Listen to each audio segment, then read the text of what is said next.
नए साल की पहली मुलाकात के कारण आप सबको नए वर्ष की ढेर सारी शुभकामनाएं देना चाहता हूं।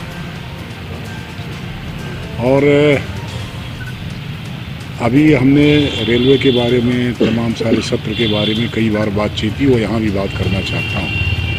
विधानसभा का बजट का सत्र 7 मार्च से शुरू हो रहा, 25 तारीख तक चलेगा और इसमें से 19 दिवस में 13 बैठकें हम करेंगे।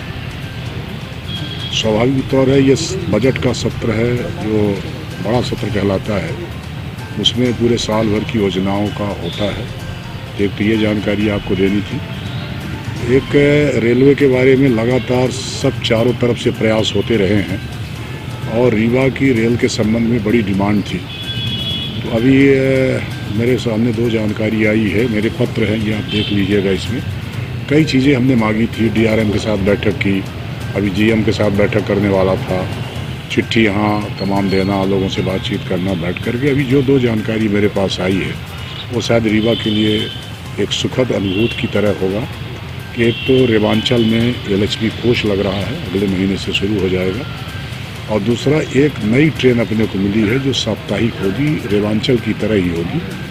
वहाँ से भोपाल से 9:25 पर चलेगी, शनिवार को 6 बजे यहाँ रीवा आएगी और उसी दिन दोपहर को 12 बजे चली जाएगी और 8 बजे रात को भोपाल पहुँच जाएगी। तो अभी तो ये था कि किसी तरह से शुरू हो ट्रेन, एक कोई रेगुलर इसका साप्ताहिक हो, किसी तरह हो जाए। बाद में सब मिल करके हम जब जोर लगाएंगे तो उसको दैनिक करने का या एडिशनल एक ट्रेन करने का प्रयास करेंगे कि वो हो। और अपना उसमें मांग हमारी ये थी कि रेवांचल का जो क्लोन चले वो जबलपुर की तरफ से चले, क्योंकि जबलपुर के लिए रीवा से शाम के वक्त में कोई गाड़ियाँ नहीं हैं। तो एक गाड़ी बिना होके जा ही रही रेवांचल, इसको भी यदि जबलपुर की तरफ से ले जाए इटारसी होकर के, तो शाम को रीवा से जबलपुर जाने वालों को अच्छी सुविधा प्राप्त हो सकती थी। तो खैर अभी तो एक बार किसी तरह से चल जाए, शुरू हो जाए, फिर उसका परिवर्तन करने का अपन प्रयास करेंगे।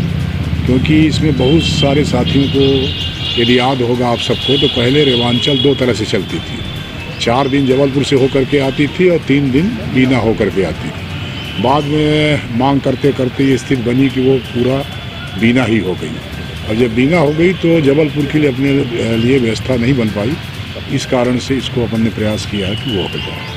हमने बर्ताव में सप्ताह में 3 दिन ही चलती, जिसे प्रतिदिन किया जाए, और बाया इटारसी के बजाय तो वो कर ही दिया। इटारसी के बजाय जबलपुर से नागपुर के लिए डाली गई लाइन से चला जाए, तो ये कर दिया, एतवारी वाली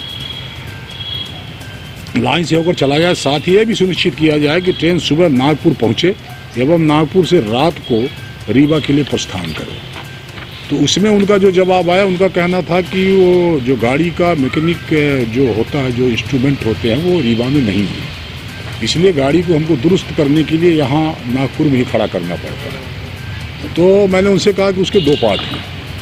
एक पार्ट है उसको सुधार करना, दूसरा पार्ट उसका वॉशिंग। तो हमने कहा कि रीवा में वॉशिंग पिट है, तो ये गाड़ी यहाँ लाओगे उसको रोज, तो वॉशिंग यहाँ करो उसकी, और जब वहाँ जाके नागपुर में खड़ी हो तो उसका ठीक ठाक करो उसको, जो करते हो। तो ये इससे काम चलाओ। और ऐसा नहीं है कि यदि हमारे पास इंस्ट्रूमेंट नहीं है, हमारे पास वो सुविधा नहीं, तो गाड़ी नहीं चलेगी, इसको रोज़ करना। और इसमें विचार हो रहा है, तो प्रयास हम ये कर रहे हैं कि लगातार, अच्छा हम ही बंदी, बाकी हमारे सांसद सभी जो लोग जोर लगाए हैं कि इसमें किसी तरह से ये हो जाए। तो रेल से ज़्यादा जोड़ना, ये एक प्रयास हम सबका होना चाहिए।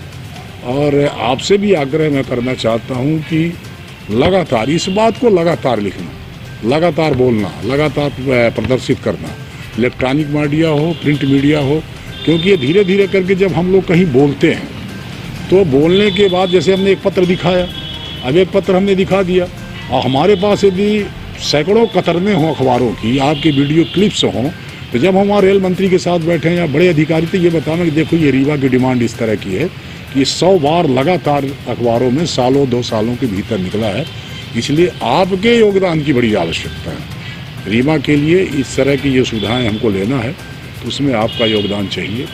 और इसीलिए एक तरह से हम इसको बातचीत करना चाहते थे आपसे और मिलना भी चाहते थे।